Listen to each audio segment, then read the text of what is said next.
session. I have 7:38.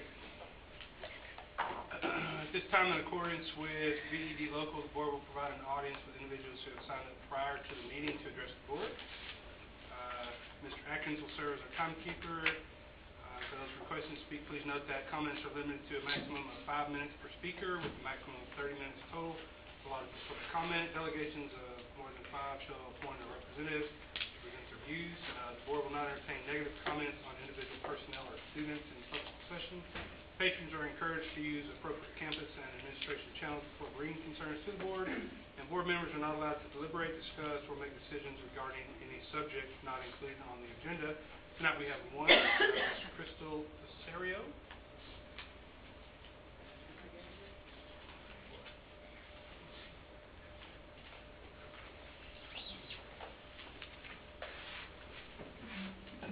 Good afternoon. I have been in this district for several years as a parent and as a student years back. I want nothing more than to see our students reach their greatest potential and succeed. There are a few issues I would like to address this evening. The first matter I would like to visit is the lack of diversity in staffing at BISD. I think it is important for the kids to have someone they can relate to, but most BISD employees are not minorities. For example, if you look at the performance reporting system on the TA website, you will note that the ratio of Caucasian teachers to minority students is much greater. I am going to provide a sheet with a breakdown of ethnics at each campus based on last year's numbers.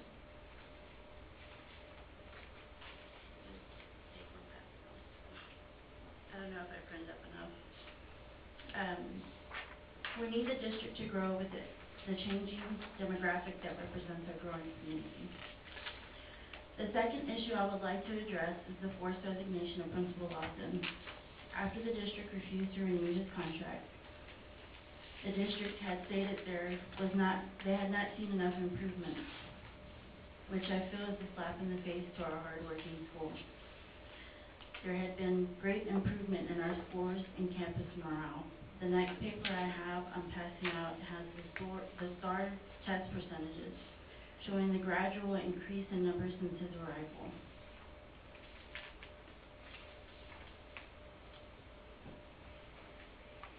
Flute has been the only campus to be a capturing kids' hearts, not once but twice, and that was done under the leadership of Mr. Lofton.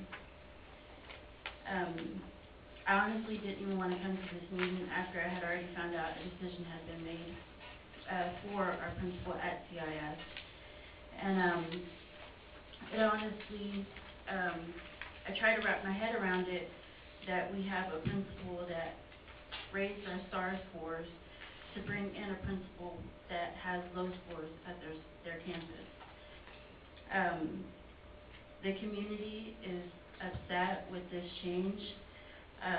I did have a petition that we started online with over, I believe it was 700 signatures from the community asking you to deny the resignation of Mr. Lofton and keep him there. Losing him would be a disservice to our community and school. So this was the last paper I have of all the signatures. I just printed up one. So it's just noted to the BISD board members and Mr. Massey. I think y'all made y'all's decision, and I hope that it really is in the best interest of our children, but it's hard to grasp that when you're bringing in somebody that has low scores in their campus. I want to thank the board for their time, and I appreciate it. Thank you.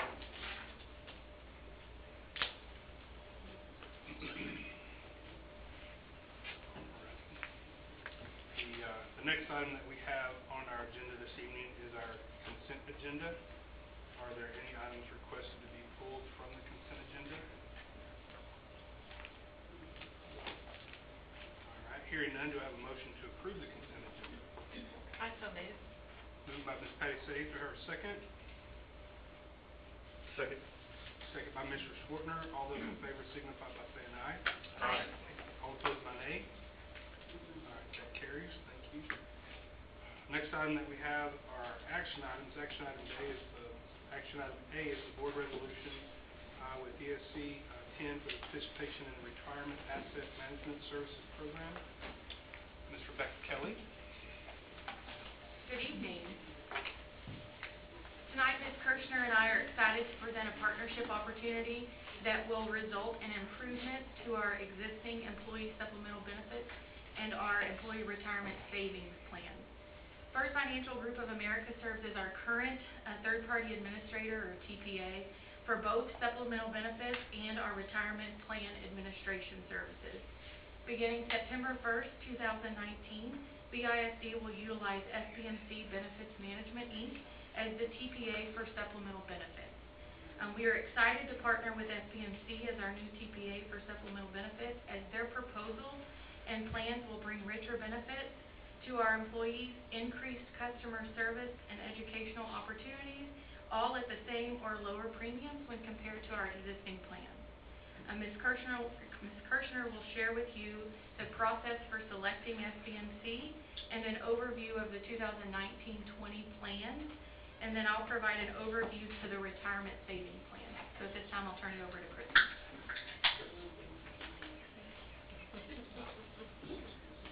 Good evening. Thank you, Ms. Kelly.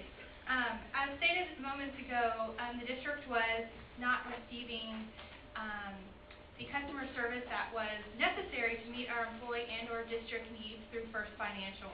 Therefore, we set out to explore other benefit, third-party administrator benefit providers to better understand what benefits could be provided to our employees, as well as an increase to service. As you'll see on the screen above, we evaluated plan proposals from both FBMC and First Financial.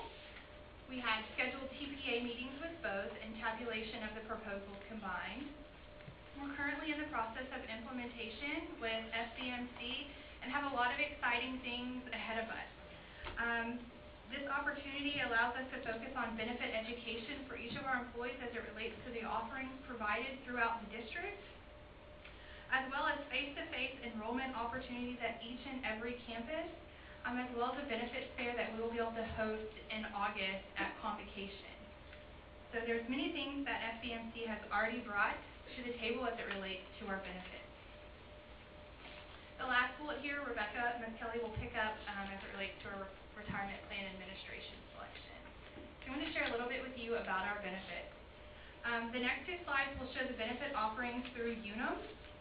Each of these plans provide a decreased or matched benefit premium for BISD employees.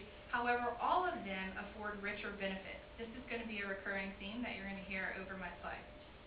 The group term life and voluntary match will have no change in premium. However, the employees will have value-add benefits built into the plan. For example, a will preparation and travel assistance, to name a few. This benefit is also the provider where district employees have $10,000 basic life policy, which is paid for by the district. For the long-term disability insurance, this is also a district-paid benefit for employees. The transition to Unum long-term disability plan will be a 16% decrease in premiums, which is approximately $25,000 district savings with this implementation, along with enhancements to the program. The short-term disability premiums and benefit waiting period will also decrease. The waiting period for short-term disability is currently 90 days and will be reduced for 60 days for employees having to exercise that benefit. The last benefit offering through Unum is our vision insurance. Employees will notice a 2% decrease in premiums on the low plan selection and a 7% decrease on the high plan selection. Both plans offer richer benefits with decreased copays and higher allowances for glasses, lenses, and contacts. The next benefit program I'll share with you is through Health Advocate, which is an enhanced EAP program. So this year we implemented an EAP program that was a value add attached to the district's long-term disability benefit currently housed, which included 3 face-to-face counseling sessions. This enhanced program will actually allow for up to 6 face-to-face sessions for employees and their family as it relates to work-life balance, anger management, financial counseling, just to name a few. The program will also provide on-site counseling services to meet the needs of our employees for training workshops or trauma assistance if necessary. A really neat value add with Health Advocate attached to this benefit is called Medical Bill Saver. This service allows employees to submit their medical or dental bills for evaluation and negotiation if the bill is over $400. And this Medical Bill Saver will actually negotiate down those expected payments to the provider on the employee's behalf. This will also remain a district-paid benefit.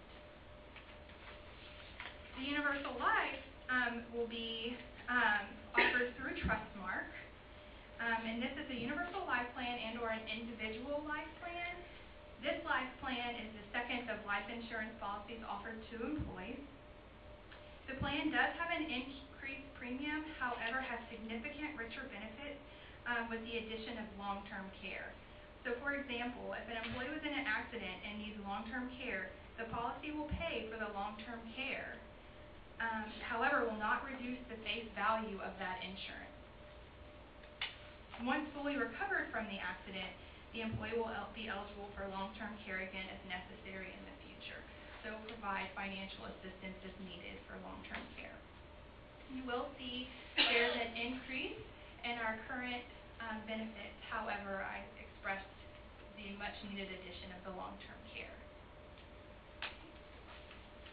MetLife is the provider for group cancer and accident insurance. With the group cancer, employees can enroll regardless of their medical history. This is really important because if any of our employees have previously been diagnosed with cancer, they will be able to have this benefit attached to their program. Employees will have two options, a low plan and a high plan, with the low plan paying out $15,000 and the high plan paying out $30,000. These are lump sum payments made to the employee upon diagnosis. The program also includes a 50% recurrence benefit if for some reason cancer was to show up in that employee's life again.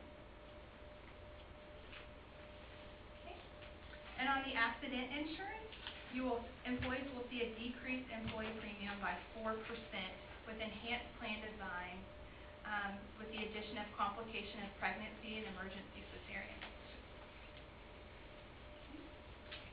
For our guardian, this will be the new provider for our critical illness and hospital indemnity. The hospital indemnity plan is actually a new benefit offering.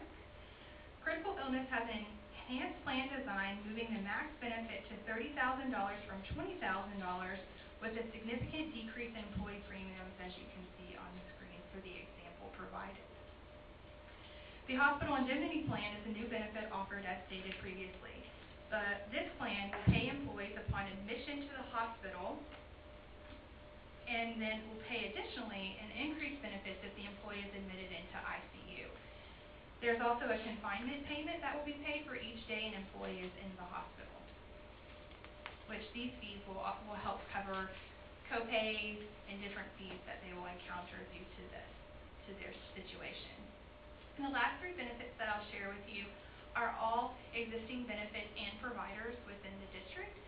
ID theft through Legal Shield, a legal plan through ID Shield, and then, sorry I have those mixed up, my apologies, but then the medical transport through MESA. All three of these plans will actually have same benefits and same premiums, so there will not be any changes, but same offerings. At this time, I'll turn the presentation back over to Ms. Kelly, and she will discuss the district's recommendation for our retirement plan administrator package. Thank you. So FDMC has partnered with TCG administrators for the administration of the employee retirement plan. And so TCG administrators are awarded the contract under the Region 10 Education Service Center to administer the retirement plan. So I'll review the employee retirement plans with the recommendation for the board to approve the resolution for us to contract with TCG for the retirement administration services. So just a little bit about TCG as administrators.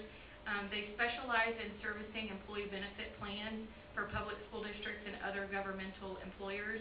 They provide administrative services to over $10 billion for over 700 plans and have over 400,000 participants. They administer 401A, 401K, 403B, 457, and FICA alternative plans. They manage over $2.5 billion for employers, and they currently serve as the investment advisors for BISD. So a little bit about the plans that we offer for retirement savings plans. The 403B plan is a voluntary retirement savings plan offered for employees of school districts and other qualifying tax-exempt organizations. As a registered investment advisor, TCG will not only be able to provide a full-service administration and IRS compliance, but they can provide our employees with education through retirement seminars and actually act as a investment advisor for our employees. So there's a huge educational advocacy piece and that they can provide above and beyond what we currently receive with FFGA. They are independent with no affiliation to providers or plans. They have online account access for our employees to check their balance and make contribution rate changes. Employees may contribute up to $18,500 pre-tax into a 403B plan. Another plan that we offer is the 457 Retirement Savings Plan. Again, this is another voluntary retirement savings plan. TCG, this will be new for the integration with FBMC, but TCG will be able to actually integrate the 457 open enrollment with our supplemental benefits and TRS Active Care enrollment platform so that our employees will be able to elect their deferrals or savings with their open enrollment each year. So they won't have to do it separately. So it'll be all rolled into one enrollment platform. Again, they will provide retirement seminars, and also they will cover any surrender charges so that our employees can consolidate their existing 457 plan with the new plan that TCG will administer. The third plan that they can administer for us is the FICA alternative plan. Federal law states that employees that are not members of the teacher retirement system to be covered under Social Security or a FICA alternative plan. While most of our employees are covered under TRS, we have substitutes and other seasonal and part-time employees that do not qualify and pay into TRS, and so we are required to contribute into Social Security and withhold Social Security from each of their paychecks. The Social Security contribution rate is 12.4%. The employee pays half of that, and BISD pays the other half. Currently, BISD pays over $80,000 annually into Social Security for contributions.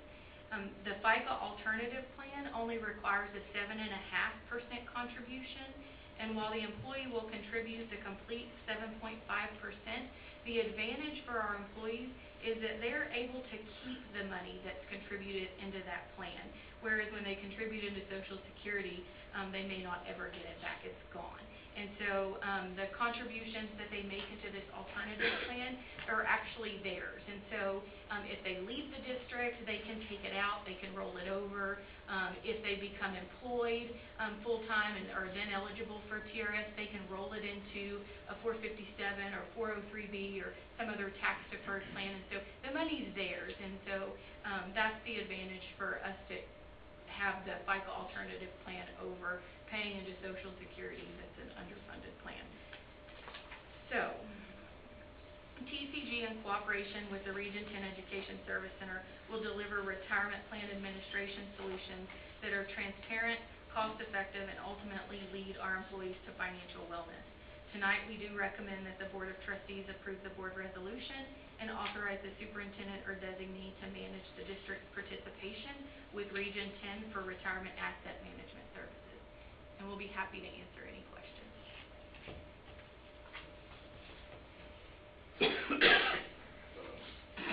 You mentioned, we're talking about the cancer part of the policy. Upon diagnosis, they receive a lump sum, or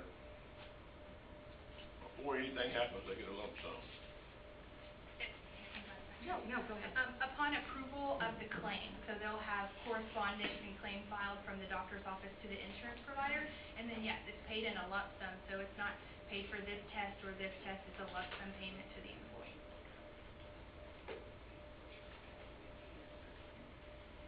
a month. I'm having trouble grasping that one. It's just secondary, correct? It's not their normal insurance. Normal insurance will continue to do what it does. This is just supplemental for Just any a supplemental out-of-pocket. Supplemental that will assist them in Deductible. paying their premiums and their bills related to the diagnosis. Minus any insurance that they have through The CARES. out-of-pocket. But they do at least have to submit a claim. Yes, sir. But the insurance, the cancer policy isn't billed based on the type of treatment or the type of service that they receive. It's paid in a lump sum, and the insured can use it for any associated cost. They don't actually have to submit detailed information, and it's not based on reimbursement. It's truly paid lump sum upfront upon diagnosis and the claim being filed.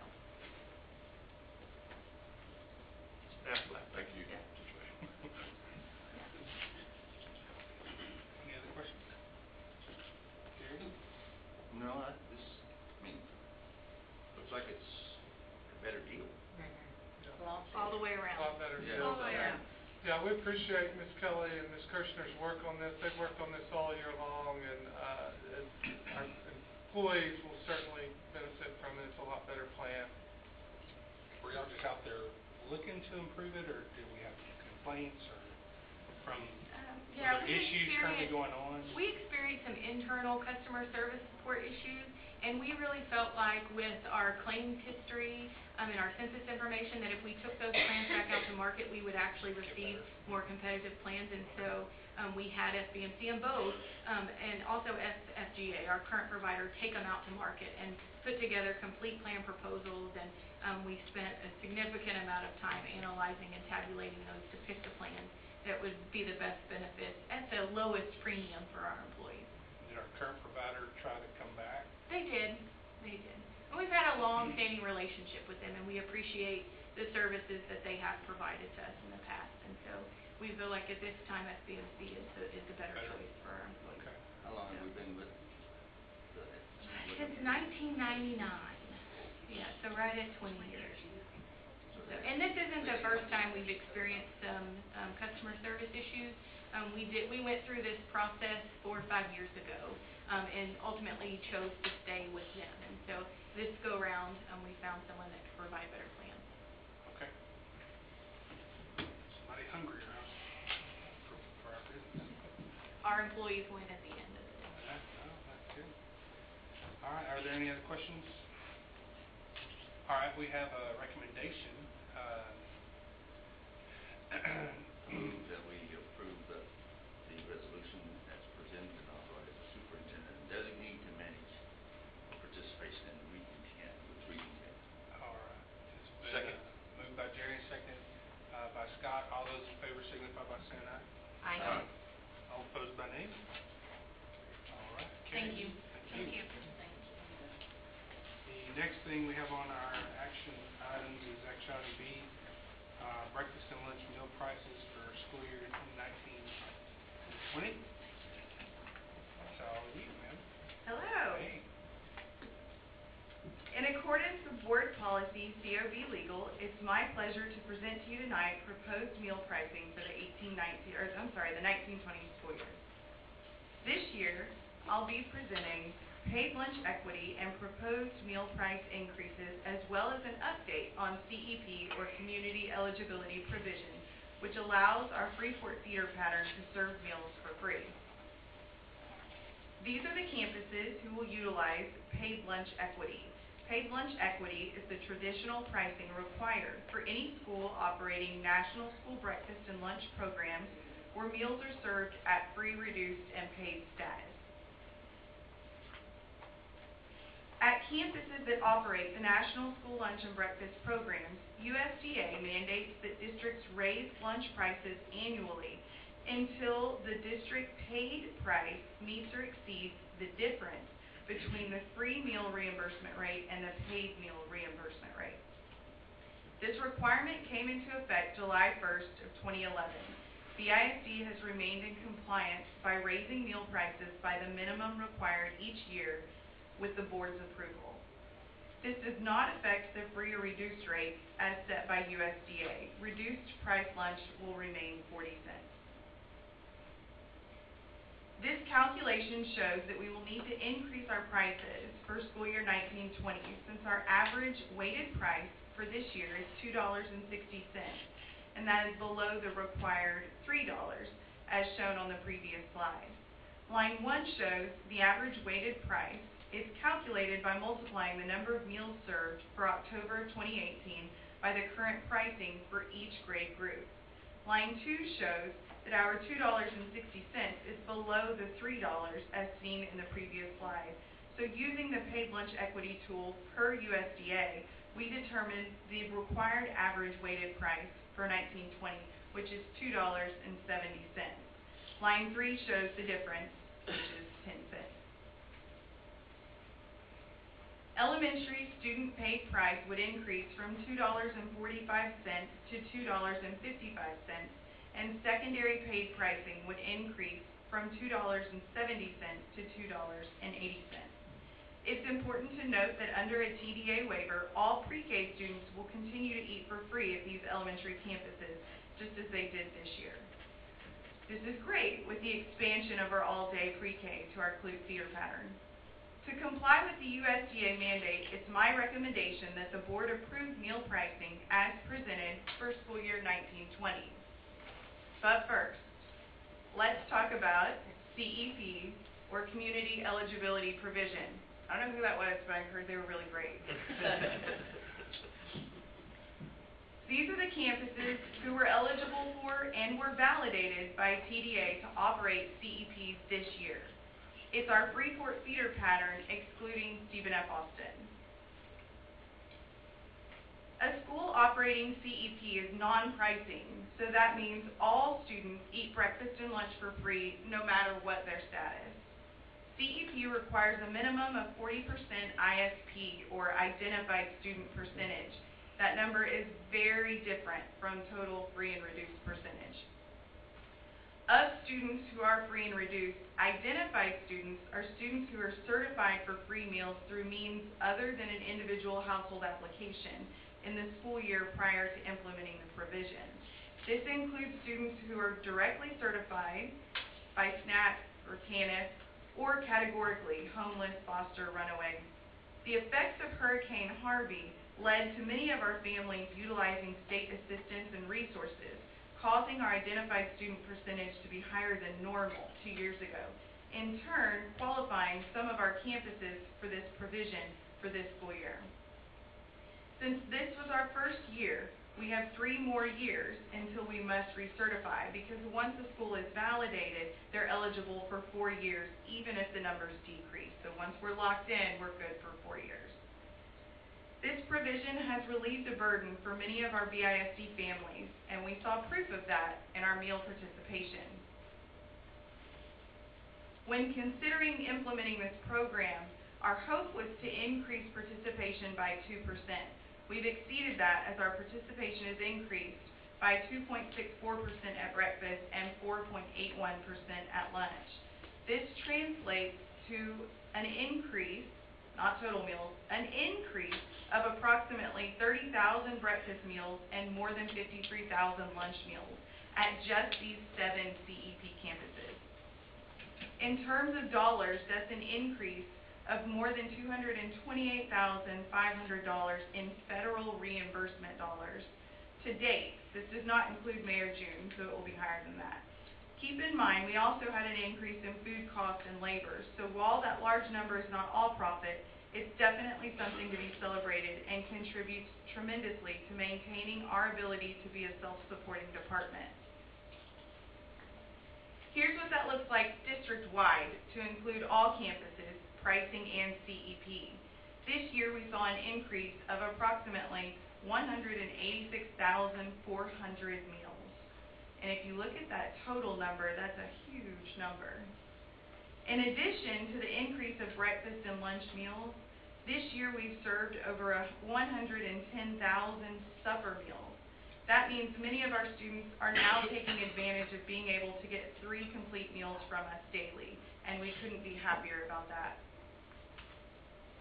With the success of CEP, we've taken great care and time in considering adding other campuses and feeder patterns to this program.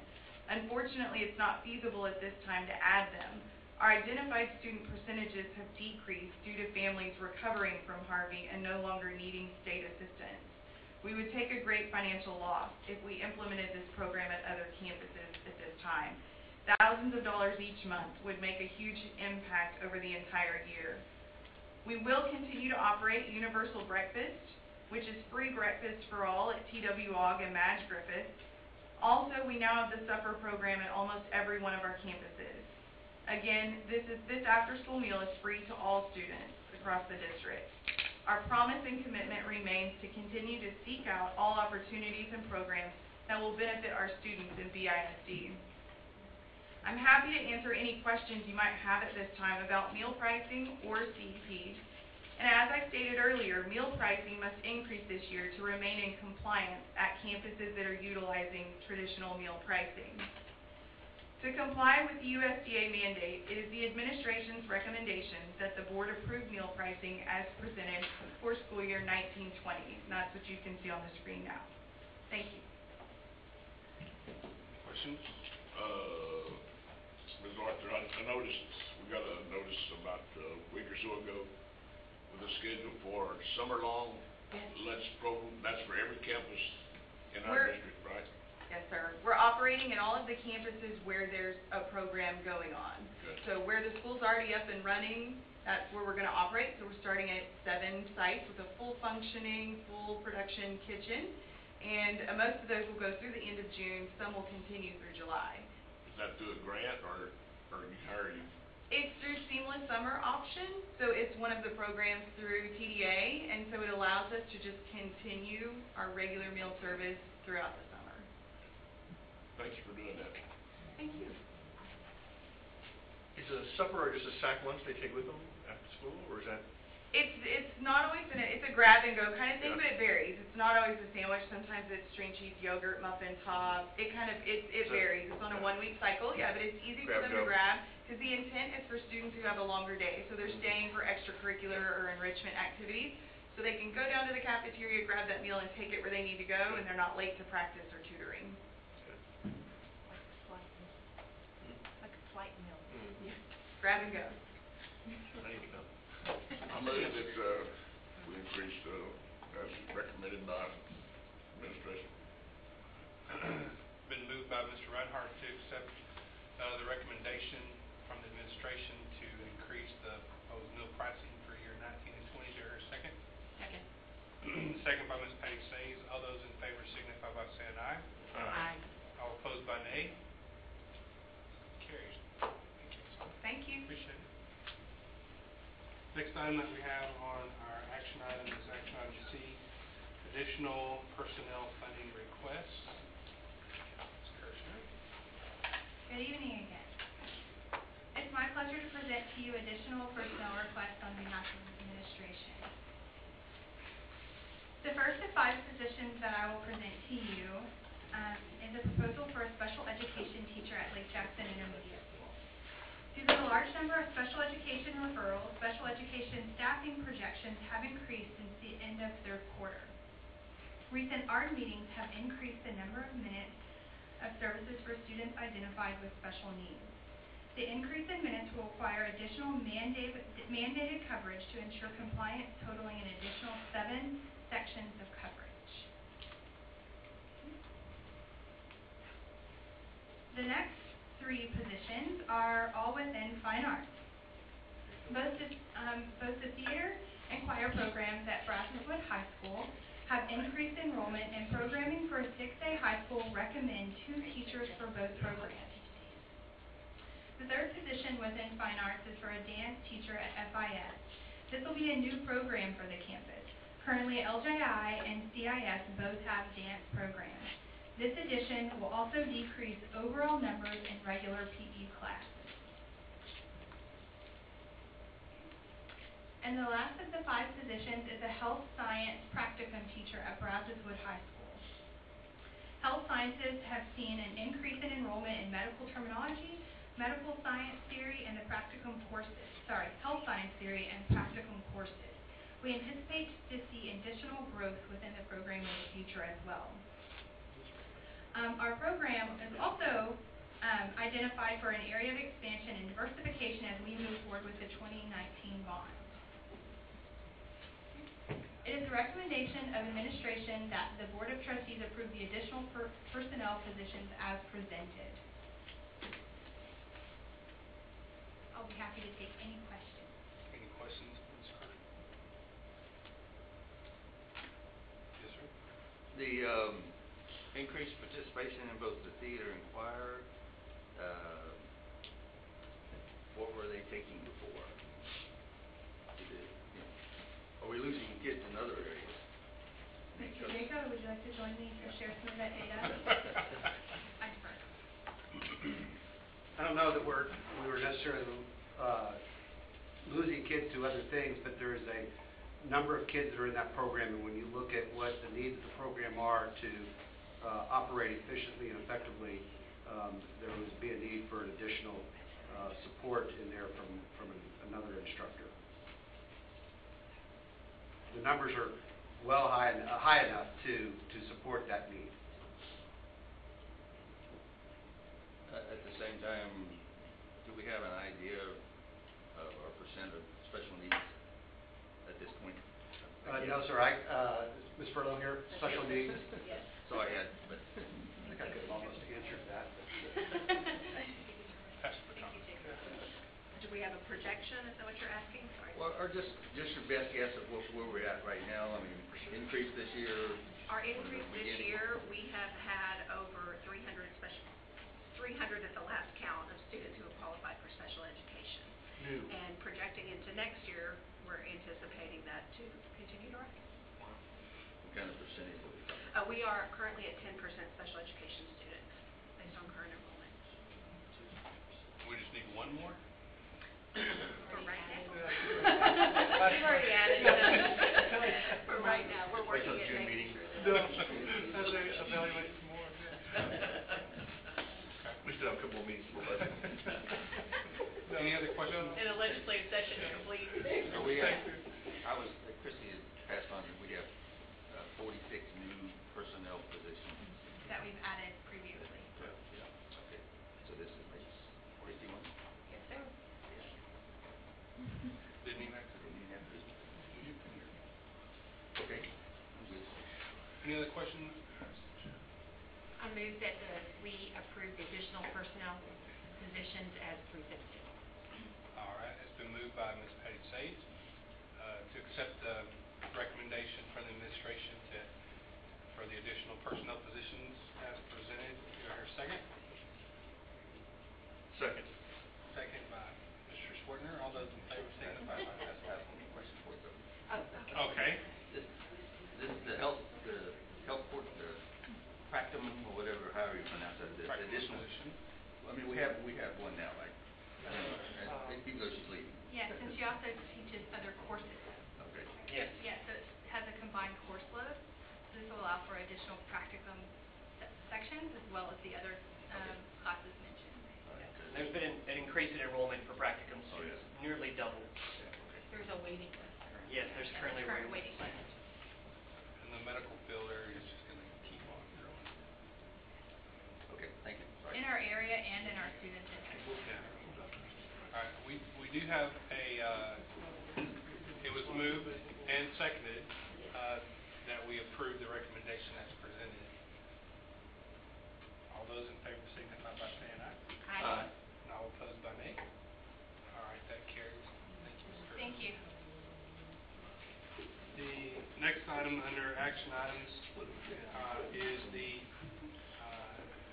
action item D, the board member vacancy. Is that me? You got something? Go ahead. You got it up there. I don't have it up, but that's all right.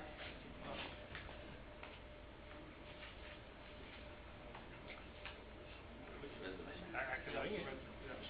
Go ahead. All right, basically we have the resignation by our board member who is moving, Mr. Spears. He is moving out, and so he submitted his resignation to us, and we are here to basically accept that. move to accept the resignation of Michael Spear because he moved. I second. Second. All those in favor signify by saying aye. Aye. And all opposed by nay. All right, that carries. We He's do out. have one, we do have one waiting in the wings. We do have one waiting in the wings. He has already been voted on by the public, by his district, and so we will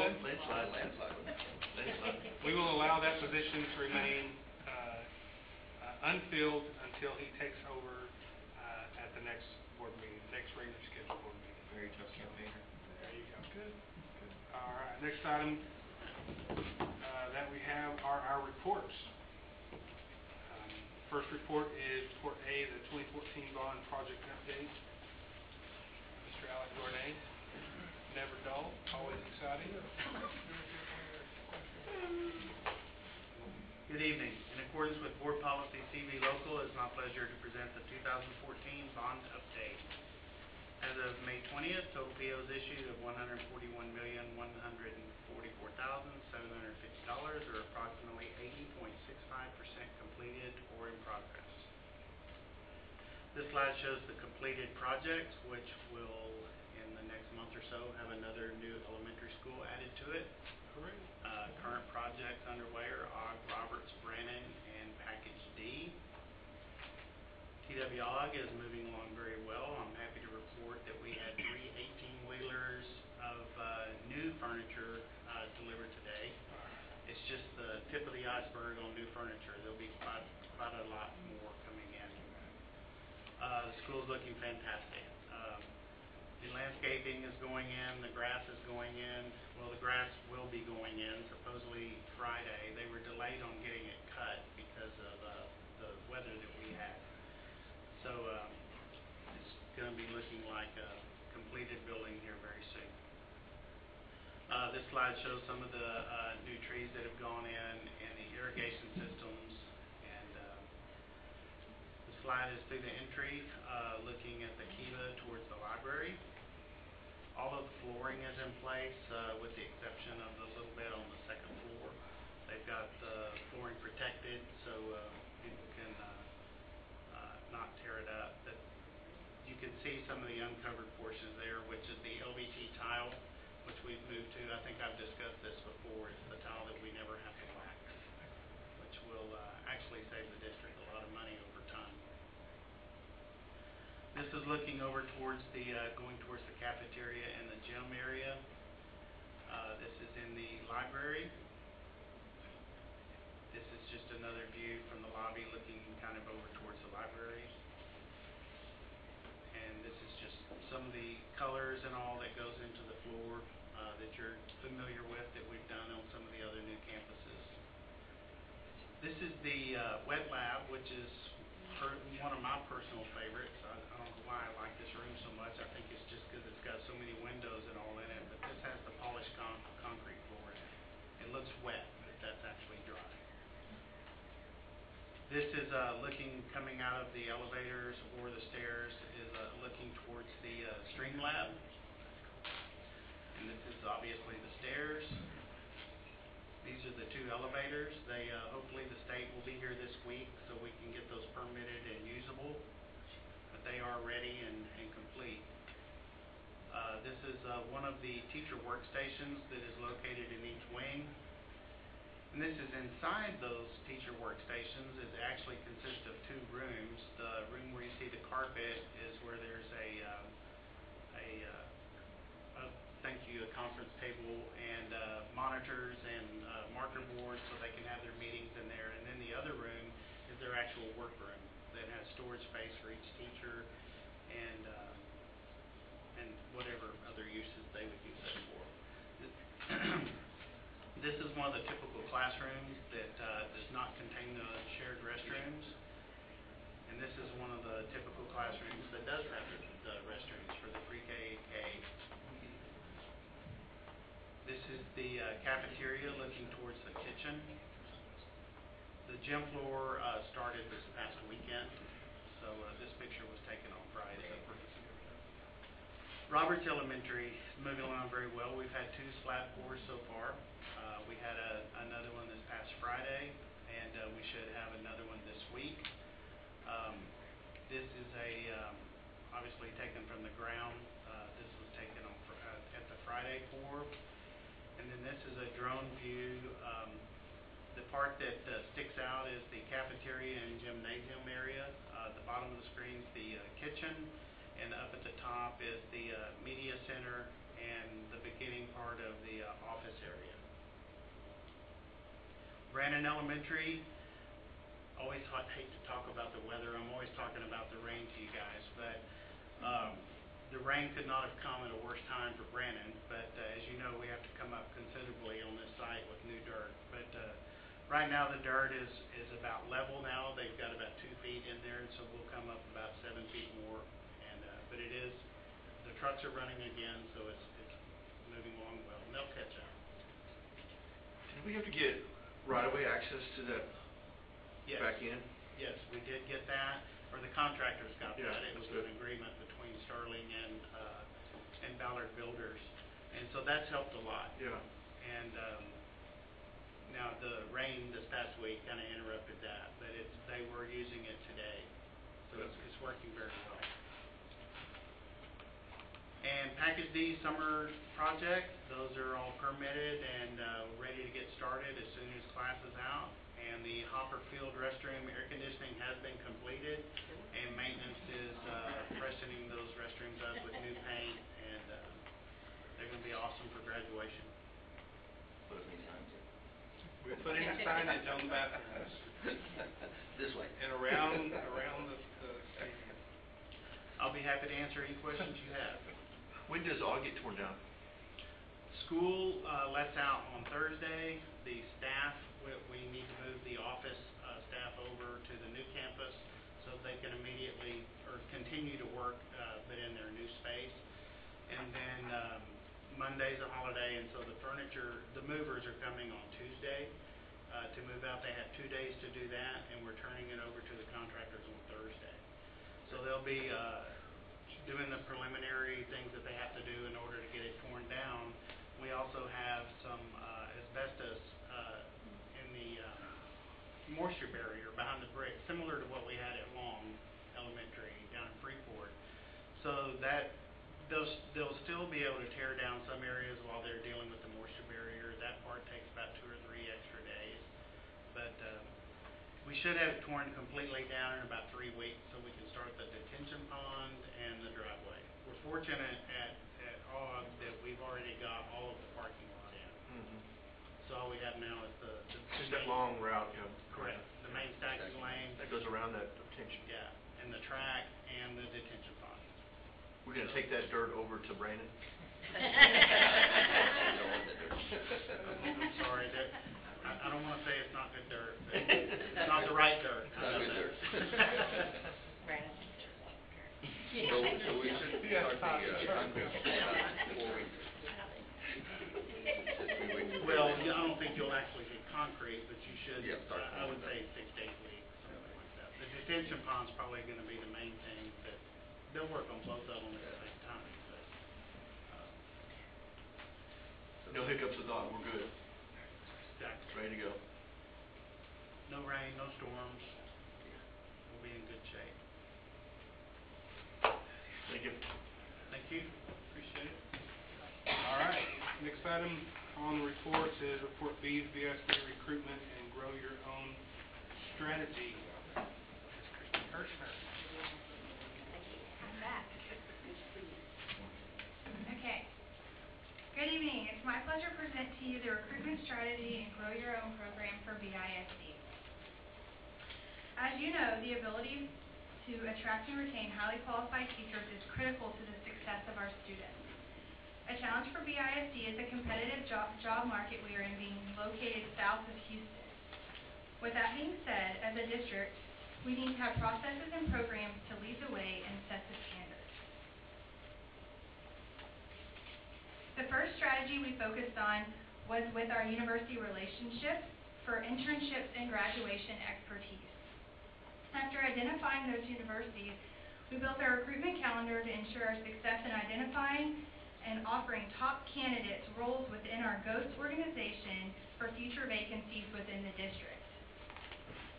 So we really tried to target those offerings in the fall for December graduates, and then connecting with candidates that we can meet again for spring graduates. The third strategy was to expand recruitment participants beyond human resources by including program directors, coordinators, and campus leadership for intentional and specific recruitment needs at each event.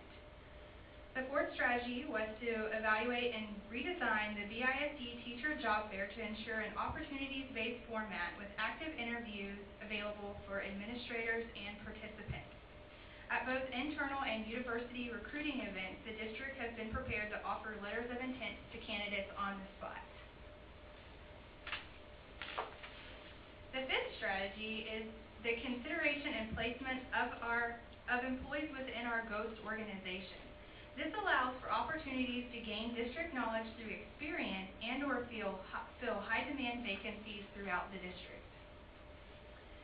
The last strategy I'll share with you about is on a Grow Your Own program, which takes a few additional slides. So this is an exciting program for the district, and after speaking with peers and other districts in our surrounding area, there's a lot of jealousy, let's just say that, about being able to offer such a unique program for our employees. Okay, so BISD evaluated the second cycle of the TEA Grow Your Own grant. However, BISD has exceeded the program requirements to be a fit for that grant, which is a good thing because once again, we're setting the standards. Understanding this unique opportunity and its offerings, BISD set out to create an internal program to grow existing paraprofessional employees into certified teachers.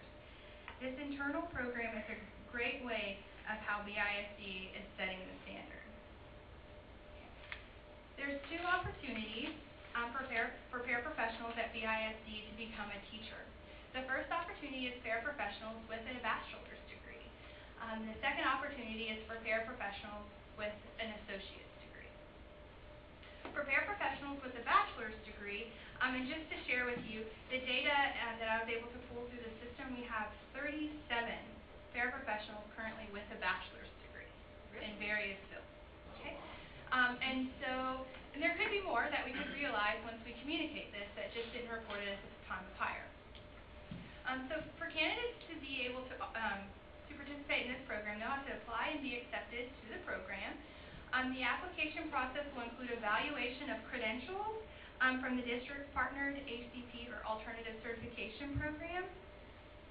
And before becoming a certified teacher on an intern certificate, the participant must pass a content-related test. Once that test is passed, they will be eligible for teacher salary for their first year of teaching. Requirements to complete 3 years of employment post-program completion. So the first year will not count as part of that. We'll have agreements set out because both of these programs will come with financial support from the district to help them pay and assist in their education fees. Okay.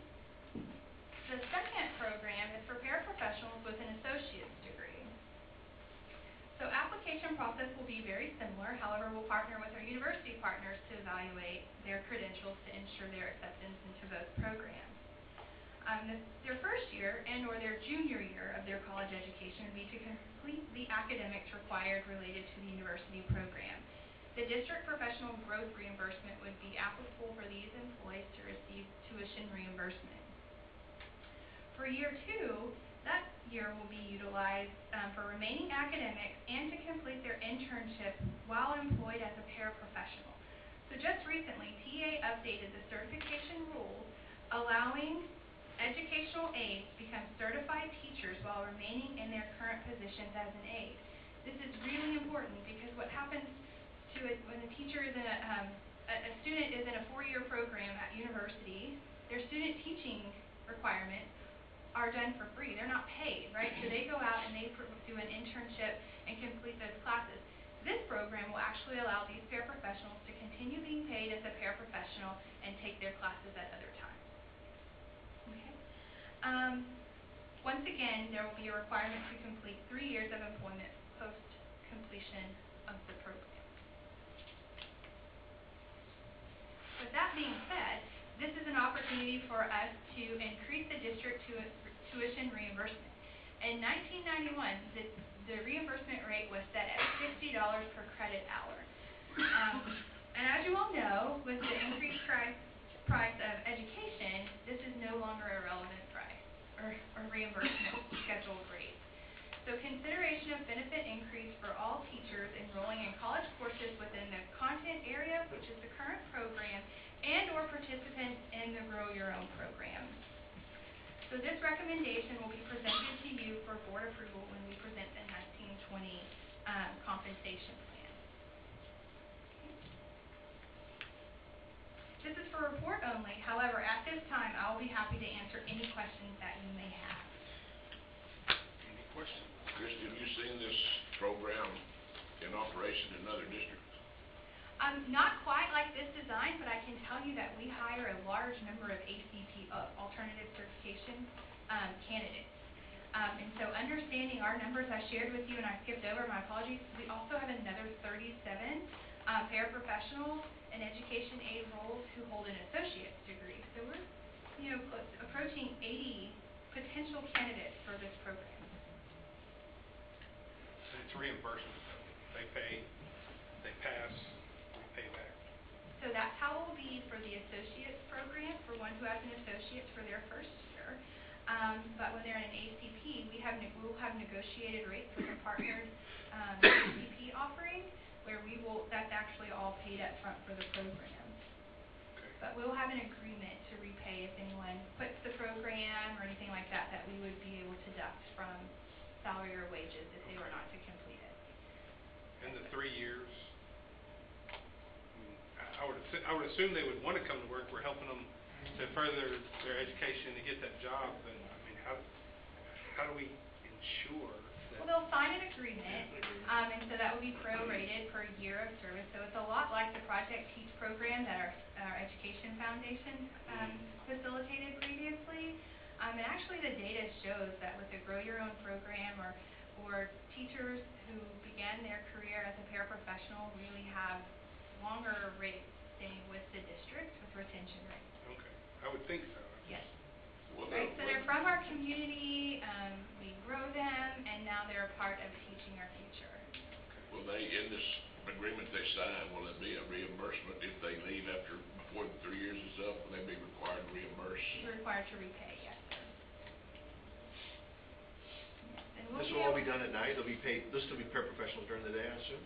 Yes. For both So programs? we've spoken with the University of Houston at Clear Lake campus, and they actually offer classes at the Pearland facility, and those start at 4 and 7. So there is opportunities for paraprofessionals to get there, as well as online classes. Good. I like it. Do we have some former paraprofessionals that are now teaching? Yes, sir. I think I've approved at least 4 or 5 just this year who have passed and taken their test. So this is more incentive, but Yes, sir. you think there'll be an interest? Yes, I think there will be a great interest. Okay. Have you put this out to the staff yet? I haven't yet, but we will tomorrow. And then we will schedule interest level meetings and share our application forms at a meeting that we will host. I look forward to hearing that. Yeah. I'd like to know how many. So I can share a little bit. We will plan for the first year to have 8 to 10, just based on program selection, right? Because there's going to be a different price from if one has an associate's degree and or if one has a bachelor's degree. There's some added costs in there, and we'll actually be able to, reallocation of funding will support this program based on benefit savings that we've been able to realize. Okay. Anybody else? All right. Good thing. Next item on our report is Report D, the 18-19 District Improvement Plan, third quarter review. Mr. Ron Reddy. Oh, Did we forget me? we did. Are Come you- back. Are you wanting me to sit down? I don't know. Are you not for teacher pay? No, that's the report, really. Yeah, Report so- C, the CASB compensation report. Ms. Kirshner. I'm going to take that note, Mr. Howard. Okay. Once again, I will share with you the pay systems maintenance review. This is really just a refresher. We were hoping that we would have some action on the legislative session to where we could provide some more information, but nonetheless, I'll take this opportunity to put this back in front of each of you. Okay. On your slides that you also have, but on the screen as well, this is the updated market comparison peer group that we previously discussed, which has districts that are like size and or proximity and that TASB has recommended for us to utilize for our comparison group. As well as other districts, we have also utilized other market sources for jobs and or roles that exist both within education and or outside of our education in the private sector. This is one of our favorite slides, and this is the current picture of salary related to our previous peer group selection. So this is how we landed after you all made a decision for the 18-19 compensation plan peer group. So you can see that BISD is significantly or ahead of our market group. The second slide, this is the data that utilizes our new peer group. Okay? So with larger districts and the change of that, you can see that our line and our position as it relates to market has decreased. For teacher market salaries, this table on the screen will show you how BISD salaries pay out over 5-year increments. So you will see that local market median and the percent of market where we are positioned. You also notice that the difference to market is pretty insignificant. We're not behind. On 15 years, you will see we really drop below market, and it's by $325.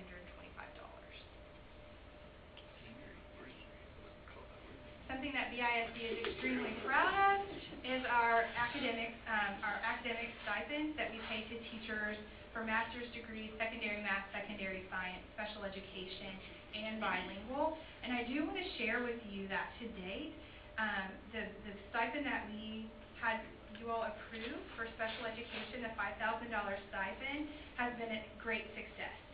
I believe that Ms. Furlow is prepared to make 5 offers tomorrow to evaluation staff for DIAG, LSSPs, and SLPs. And I just want to remind you that those are job vacancies that we would keep open for a long time. So it's nice to know that we are able to offer in those numbers. So thank you. This chart here will show how we compared market for each job family. So for central administration, campus administration, and professional roles, you will also see that clerical and professional, instructional support, and auxiliary will have a percent relative to market minimum. The last column is TASB's ability to benchmark with like jobs. So they are like for like matches in most cases for most of our roles within our district. Now for the meat, and something that we've actually already discussed, but something, like I said, is important for us to revisit, is recommendation 1 from TASB, and that is to implement one of the 3 models presented.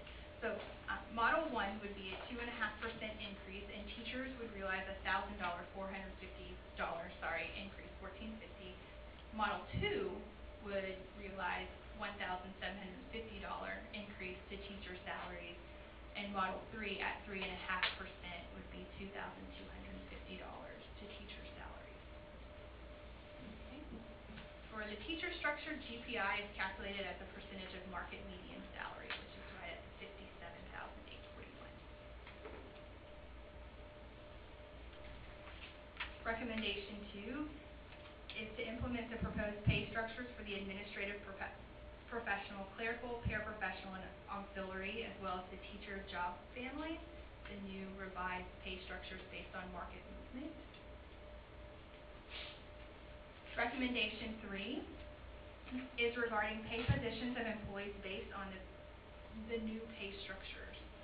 The following actions are recommended to bring employees up to minimum that will now fall below, target adjustments for roles based on significant market data and or market movement, and the last of those is placement scale adjustments as necessary for identified roles. Recommendation 4 is to move counselors from the teacher pay structure and into the administrative professional pay structure. My apologies.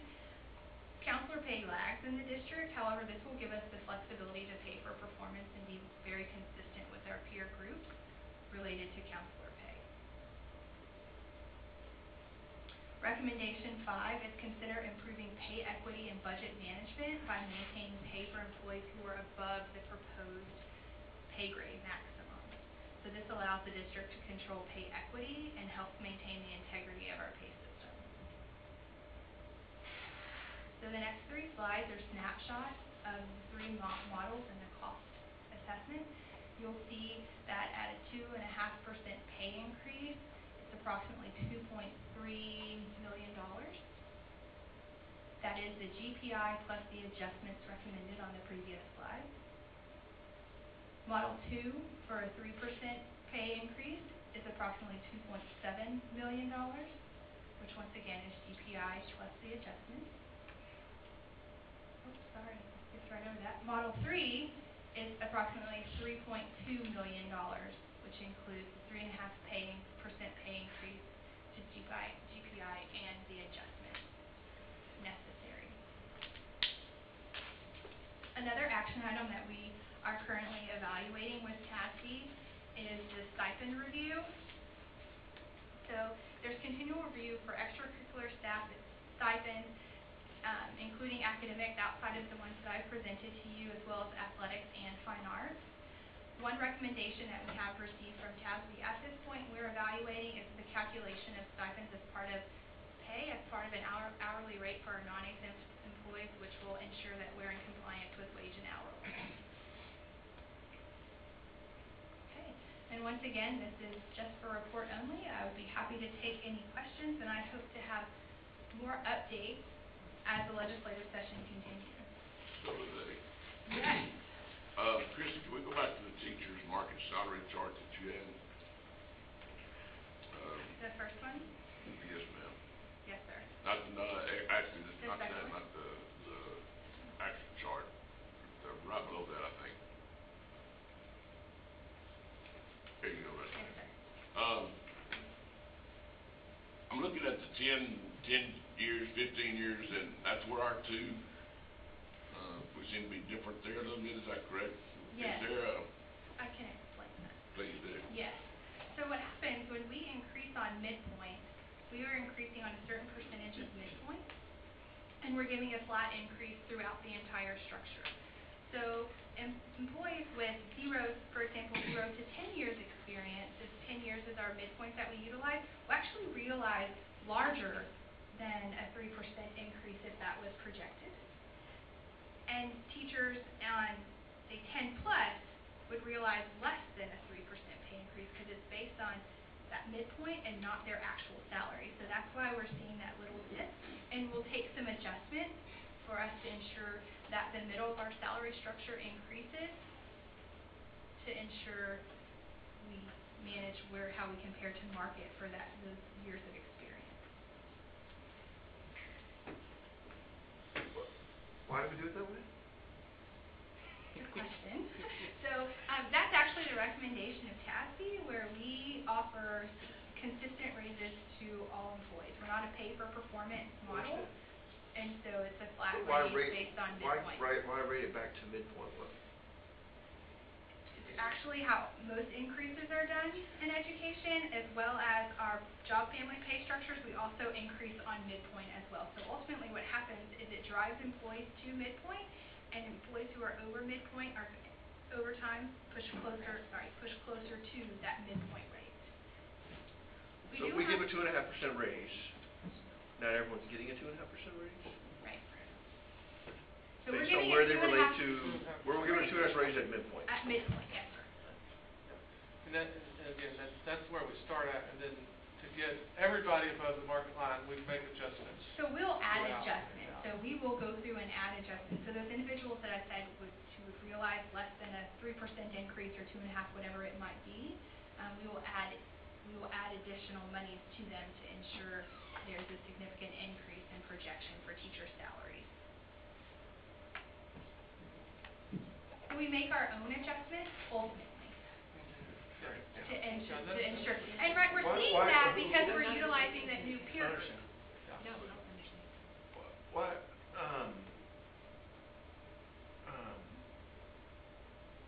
maybe I'd like to see what that number is without this grade point.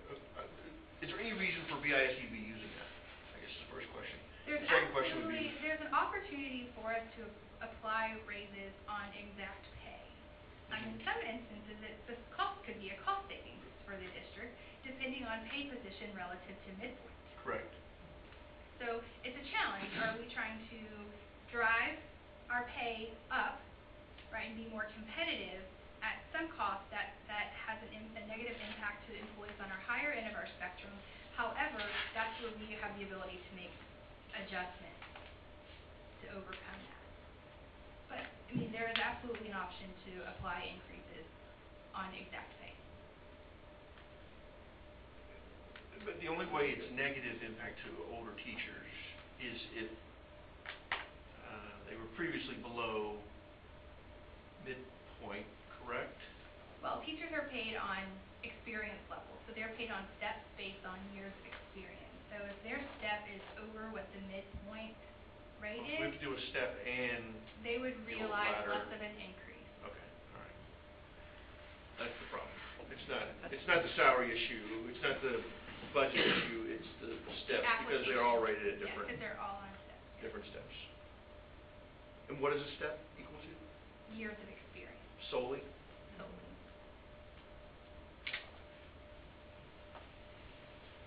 And that gets adjusted every time they reach a step? So after they complete this year, so we have a teacher who's on step 10, so after they complete this year, next year they'll move up to step 11. Which will be adjusted to a new Which would be midpoint. adjusted to a new rate and based on. Is everybody step between wise. 11 and 15 at the same rate? No, there's step 11, 12, 13, 14, And and those 15. be increases there? At one time, steps were combined. There were years 11 through 13 were one step. They were thinking. And It's a step. It's minimal and it really provides for negotiation for incoming teachers. I believe how we are exercising and applying pay increases and adjustments, we are meeting the needs of existing teachers. I will, if you don't mind, I'd like to come by and go over this some more. I'm not geeing and hawing with this right now. The only thing I'd like to see on my end would just be the difference between giving it flat 3.5% and not adjusting for midpoint. 3% of Or pay. Everybody whatever gets- the different 2.5 agree, but all the Just different a real I don't need 3.5 percentage. only. I mean, Everybody gets 3%. yeah. You know, wanna what is see- that? Across the board. Yeah, you wanna see the cost estimate for Yeah. it? It's about the same, but It I can be, can it can give be, you the yeah, it's exact minimal. number. Gotta be Yeah. minimal. Yeah, because those that are below market get less than those that are above market. And so And so what is the found it adjustment? washes out, What is we the have half adjustment? of our teachers less than 10 years, and 10 years is That's roughly column market, so 2? it kind of breaks even. Is the 400, whatever thing is 400, I Right. don't remember the number correctly. It is important. I'll go one more page. 405, $405 a month. Continue. No, there was a deal that had all the cost. Where's that? Go to the 2.5%. 2.5, 3, and Oh, 3.5. keep going down, down, down. Right, yeah. Yeah, so the step, those are the adjustments, the steps there, is that the middle? Yes, that's the adjustment. And what are you trying to adjust to? So in some of those cases, we're adjusting just because employees are falling below the minimum of the new pay It's structure. just getting them up to that minimum. So It has nothing to do with the percentage that we give them, it's how they relate to the midpoint within their step. the newly designed compensation systems or pay structures. How often are steps adjusted? Steps are adjusted annually as well. Based on that flat amount you previously approved, the 1750 or the 2.5% of midpoint, the steps are what get adjusted. And do those get adjusted when we adjust initial pay, or that first year of teacher pay? Does that get adjusted then too? Does that affect step all the way up? We have a little bit more flexibility setting 0-year teacher pay. Yeah. These employees won't be staying on that pay. That would be for all incoming teachers. And I think, I leaned over to Danny and told this, I think it's gone up $5,000 since I've been on the board. I think we were right at 50, Significantly in our 50. entire area, which is Yeah. one of the things that I expressed in, it's not really my last Yeah, presentation. 'cause I think we were at right, about our market location. 50,500, I think, when we first started. $4,000. Good term, yours, yeah. Well, another thing, our academic stock, that doesn't include the $4,500 our secondary teachers receive for math, to teach math and science. I mean, that would blow it way over the median adjustment too. So those aren't factored in there in those critical needs. Base pay. Yeah, Talk about yeah. that Yeah, reading. that's, I was really surprised that 53% of the teachers are 10 years or less, and 70 are 15 or less. That surprised me, I'm not sure. You know, I think I wrote that before, but with a lot of 1 to 5 year teachers. Yes, sir. But you can look at it the other way. It's almost 50%, 6 to 15, 43 some odd percent. Yeah, 47. Yeah. Well, 6 to 15.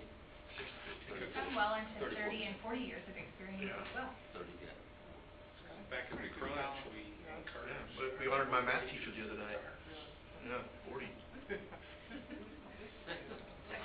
but we Yeah, do she's have really to good, too. support those She teachers. taught you something? They taught me a lot. Okay, any more questions? That's All interesting. right, Learned something. thank you. Thank you very much. Now, Mr. Redden, Yes. in our 18-19 district Okay. improvement plan, third quarter. All right, good evening. In accordance with policy BQ local and each district goal, it's my pleasure to give the report on the third quarter progress made on the district improvement plan. You have a copy of the third quarter formative review in your board book. Now, I do need to say that as this is normally given in April, we're a month later, but the data in this report is based on where we were at the end of March. We look a lot better now. We looked good then. As you can see by this graphic, at the end of the third quarter, 52.6% of strategies were accomplished and considerable progress was made on 46.7% of strategies. Through March, we accomplished or made considerable progress on 99.3% of strategies. That's compared to 88.2% at the same time last year. No strategies were evaluated as having made some progress or as discontinued. In one strategy, an evaluation of the district parent and family engagement plan was evaluated as no progress in March, but that was accomplished in April. So in reality, at this point, we're 100% and considerable or accomplished, which is amazing. Throughout this year, curriculum department leaders and content coordinators have worked feverishly to create a new curriculum management plan for the district. To support their work, the team traveled to Weslaco, Texas to participate in curriculum writing sessions sponsored by the Association for Supervision and Curriculum Development, or ASCD. In addition to the sessions at Weslaco, the BISD team spent many hours working in district on a comprehensive curriculum plan that is nearing completion. The curriculum management plan will guide the instructional work of the district beginning next year. Two major BISD initiatives that are included in our ongoing improvement efforts are becoming a professional learning community and implementing the principles of capturing kids' hearts as a way of making every campus a safe, respectful, and kind learning environment. Our goal is to have 9 of the 18 campuses attain the status of a sustaining professional learning community this year. 2 of the 4 campuses, Freeport Intermediate School and Polk Elementary School, received the Solution Tree PLC Model Campus designation, with Polk receiving it for the 2nd consecutive year. We are proud of the effort of administrators and staff on those campuses and their work to create a campus-wide PLC. 3 BISD campuses also earned the distinction of being named Showcase Campuses for Capturing Kids' Hearts. Those campuses include Freeport Intermediate Schools and Lanier Middle School. The efforts of those campuses are indicative of the work going on all across the district to create learning environments that are safe and conducive to learning. BISD staff are setting the standard for educational excellence. Our staff is continuing to gain recognition locally and across the nation for the work they're doing on behalf of our students. This slide features some of the awards and recognitions won by our outstanding staff. Diane Herrera was named ConocoPhillips Math Teacher of the Month for March. Bobby Brown received the Setting the Standard Award for his work in starting Leos and Pearls at Lanier Middle School and Velasco Elementary School.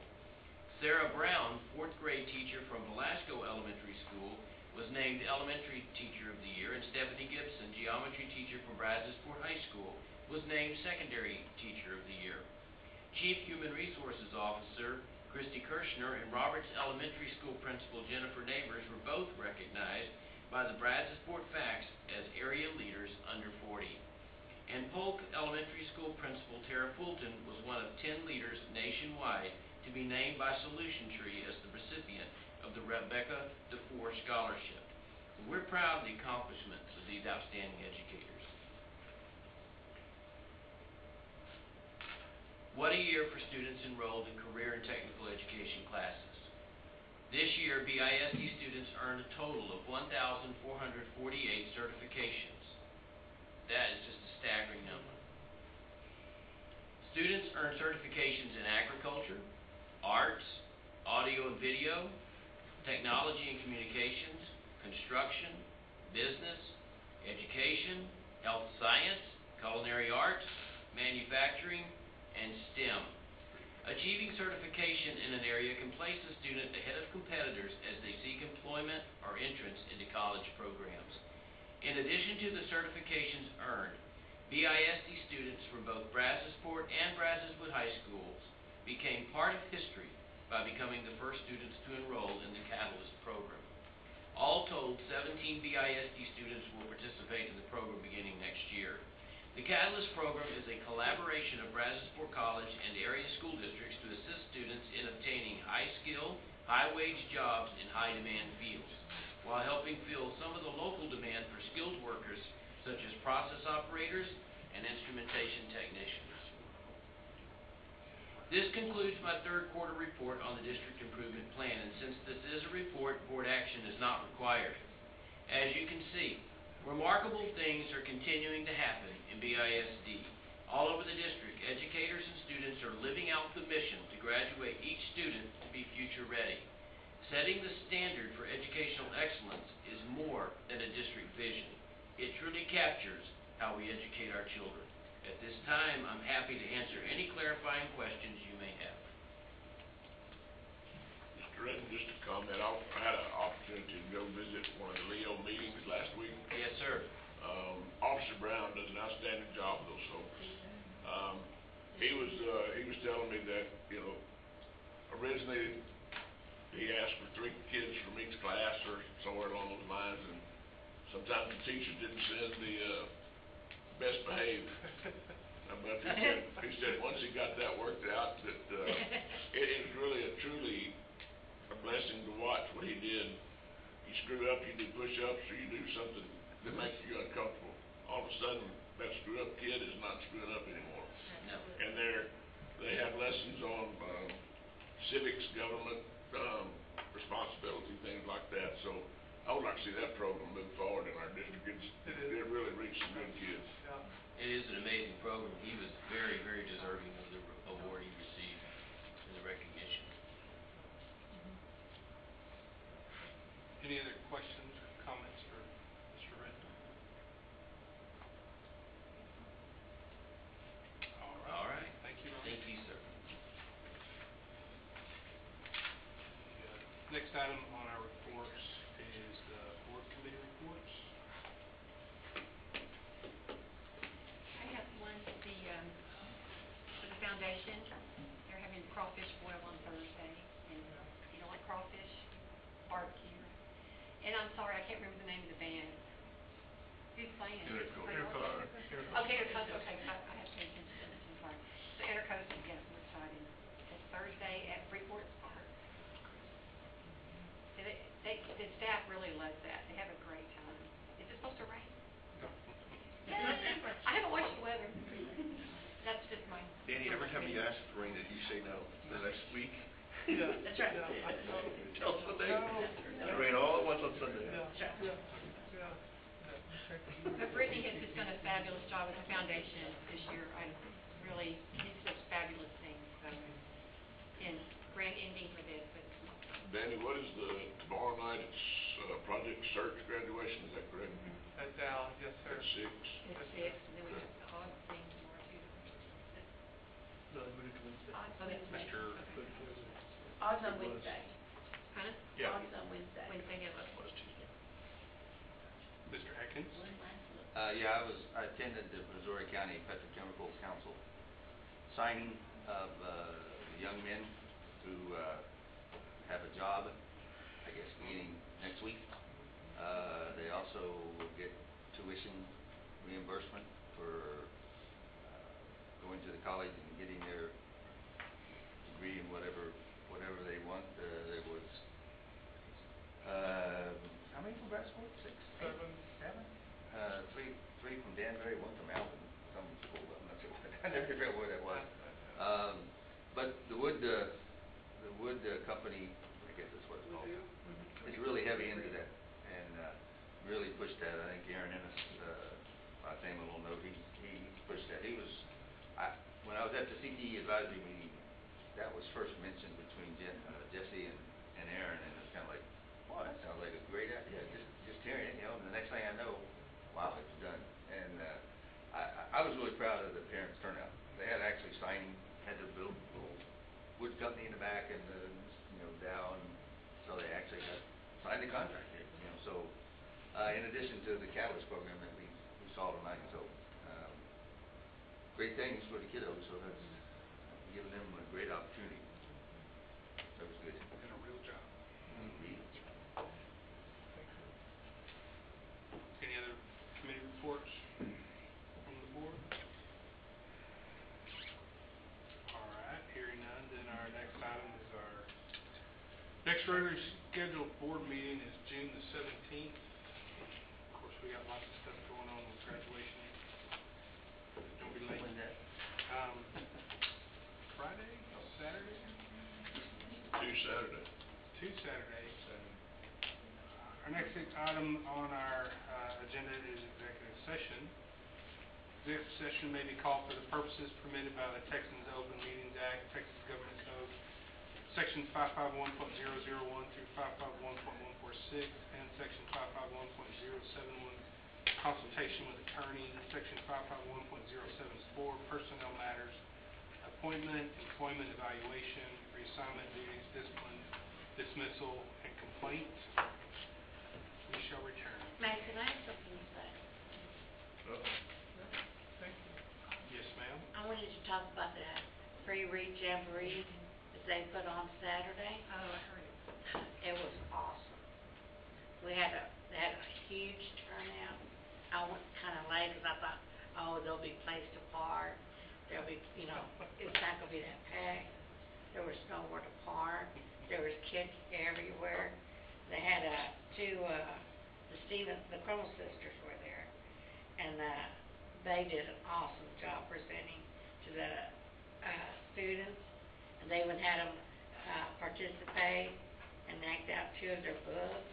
They signed the autographed books for all the kids, and they had games. Did you go? I was not there. Oh, okay. Well, it was a great. I believe Mr. Atkins was there. 1,200. Yeah, 1,200 was the 12 count. have been here Over before. 1,200. There were so many people, it's hard to tell who wasn't. But he was on time. Oh, was he on time? He was on time. It was an awesome turnout. We had 2023. And, I mean, between that and the Name That Book competition, did you go to that? No, that's right. They did awesome on that Name That Book competition, and then the Spring Read Jamboree. We're just doing great with all this reading. What's in your bottle? I just wanted you to know that, we were talking about how these children are going to read, and how we're going to leave nobody behind. 10:30. Too late, that's my 10:29. Yeah, oh my Breakfast time. We'll now reconvene from executive session. The time is 10:29. Action item A is the superintendent evaluation, superintendent contract amendment, and related actions. Okay, I make a motion, I'm shivering, sorry. I make a motion that we raise the superintendent's base salary to 200. Hey. What? Whoa, Go ahead, go ahead. Isn't that what you told me to do? Yeah, go ahead. We all pointing at me. I know, but we forgot something, but go ahead. it's a jail felony, but I'm sorry, go ahead. Oh, no one is Go ahead. No, go ahead, go ahead. Okay, I make a motion that we raise the superintendent's base salary, why are you looking at me? To $239,800.